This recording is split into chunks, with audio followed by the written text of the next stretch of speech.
See, I'm already budgeting for my birthday month.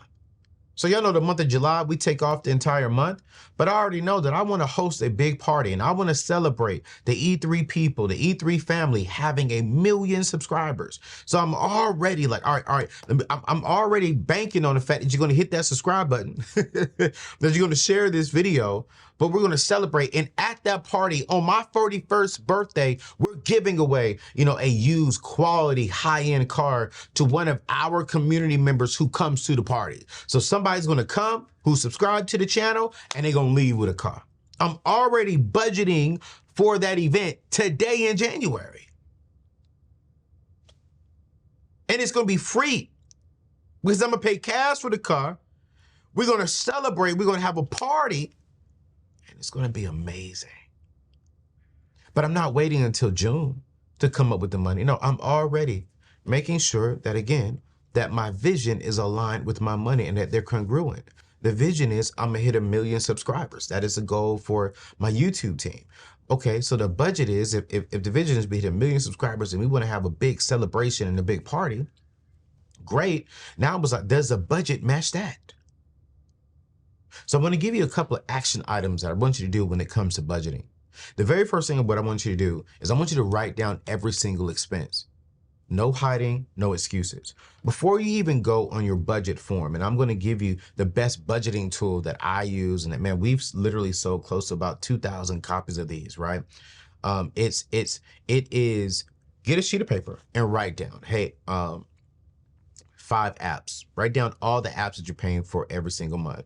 Write down how much money you're spending on your hair. Write down how much is your rent or your mortgage payment. How much is your car insurance, health insurance if you're self-employed. Write down how much money you're giving in tithing. As a matter of fact, man, I wish I had my iPad here. I would literally walk you all through this. And sometime this first quarter, we are going to do a video on budgeting and literally how to budget to the T.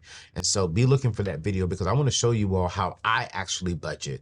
And it's going to be absolutely amazing. Now, after you write down all your expenses, I want you to identify where you're overspending at. So you may look at your budget. You may look at, not your budget yet, because you may look at your list and you'll be like, hey, I have a lot of apps.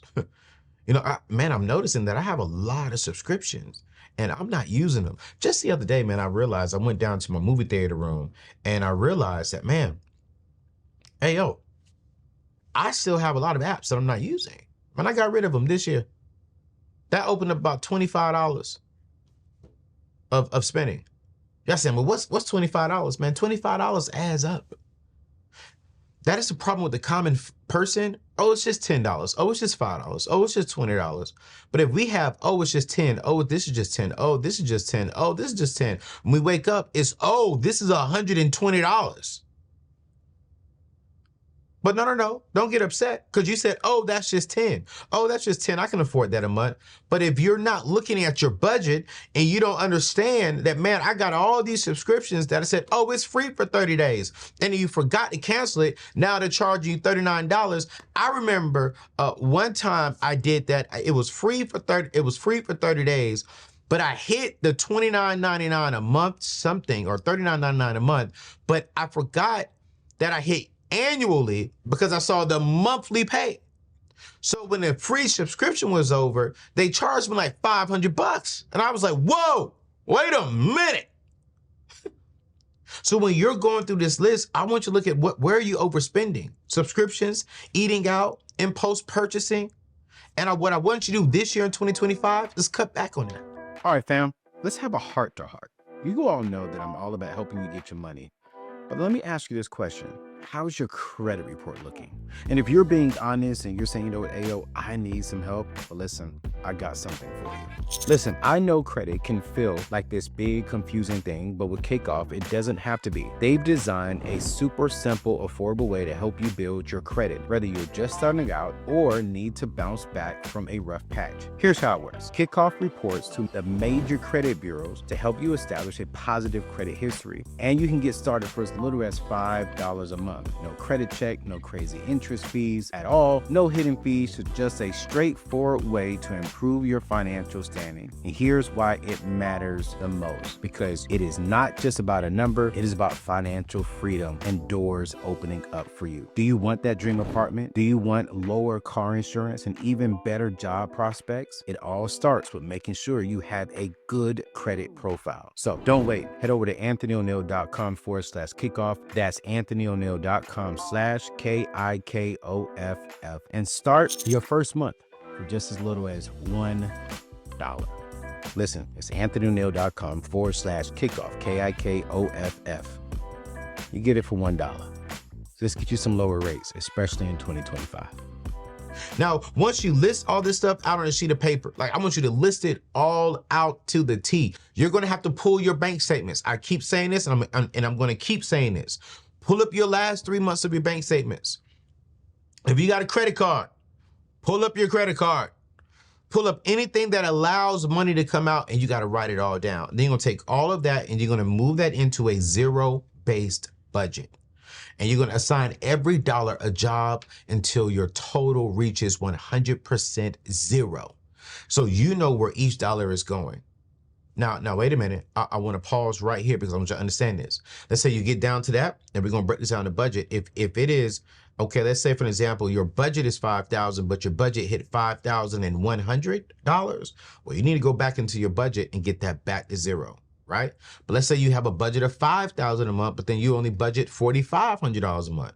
Well, that's great. That means you have $500 a month margin, but that $500 still needs to be assigned something to do for the month. So whether that's put that in your savings, whether that's give back to tithe and offerings, whether that's whatever it is. Okay, cool, great. That's fine.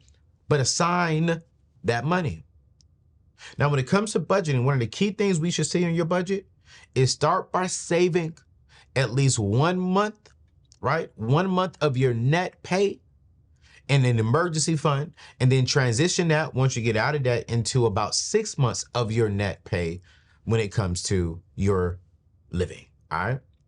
So I know in the past I used to teach, have $1,000 for the emergency fund and then have 3 to 6 months of expenses. No. I've shifted, I've upgraded my thought and my process on this. What I want you to do is put 1 month of your net pay. So that needs to be inside of your budget. Then as you accumulate and get rid of your debt, now accumulate your debt, get rid of your debt, then we're going to transition over to 3 to 6 months of your net pay. And so you're probably saying, Anthony, what tools are you using? Well, I'm personally using my tool called the Wealth Builder tool that helps me stay on track. We're going to link that Wealth Builder tool inside of the show notes. It is an Excel document and or a Google document. And what I love about my tool that I actually created for myself is that I like to see numbers and see it calculated moving around. But then let's say, for an example, with my Wealth Builder tool, let's say if I'm saving $100, well, I automatically have another sheet on the Excel document and on the Google Sheet document where it calculates how much money you're saving, and you can type in what your interest rate is, what you're getting on the annual interest rate, and my tool will tell you, well, okay, if you're saving $1,000 a month and you're going to save $1,000 a month for the rest of this year, it's going to tell you how much money you are actually able to get from that account. Right? So I already knew, like for an example, I have money sitting in a high yield savings account with SoFi. They're giving me 4%. Well, I just go in there and type in 4%. So I already know, boom, I can see how much money I'm going to get every single month and how much money, free money, I'll have by the end of the year. So at the end of 2024, I knew I was going to be right around $7,000. And so that's $7,000, watch this, that's $7,000 of free money for allowing my money to sit in the account. Now, because I barely touched that money, now that is an extra $7,000 that in 2025, I'm getting compound interest on. This is why I rock with SoFi when it comes to a high yield savings account. And so I'm going to drop their information inside of the show notes so that way you can get a high yield savings account. And listen, they're going to give you $300 if you connect it to a checking account. Now, some of y'all may say this like, Anthony, well, wait a minute, I already have a checking account and I don't want to change it. That's cool. All you got to do with SoFi, watch this, is open up a checking account, do an automatic deposit of, let's say, 5% of your check that goes into that checking account, then have that checking account transferred over to the savings account. Now you're automatically building your savings and you just got a free $300 and a high yield savings account for 4% for simply just saving your money over there. All right, so we're going to drop that information below. But